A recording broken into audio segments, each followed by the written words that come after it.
Hello বন্ধুরা, আজকে দেখাবো ঝিঙ্গার ছোলা বা খোসা ভর্তা কীভাবে বানায়। আমি প্রথমে ঝিঙের ছোলাগুলোকে সিদ্ধ করে নিয়েছি। তেলে দিয়ে দিলাম শুকনো মরিচ, সর্ষে আর নারকেল কোড়া। এখন ঝিঙের ছোলাগুলোকে দিয়ে দিব। এটা ভালোভাবে আমি নেড়ে চেড়ে নেব। তারপর দিয়ে দিব একটু লবণ, সামান্য একটু লবণ দিয়ে দিলাম। তারপর দিয়ে দিব একটু হলুদের গুঁড়া। এটা দিয়ে দেওয়ার পরে দিয়ে দিলাম কাঁচা লঙ্কা। তোমরা যে যেমন ঝাল খাও ঠিক ততটাই মরিচ দিবে।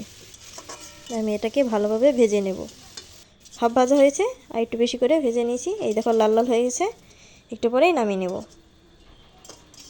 এটা কিন্তু গরম ভাতের সাথে অসম্ভব ভালো লাগে খেতে। আর নিরামিষ দিনে তোমরা অবশ্যই বাসায় এটা বানিয়ে খাবে, দেখবে কতটা মজাদার খেতে। এখন আমি এটা পাটায় বেটে নেব।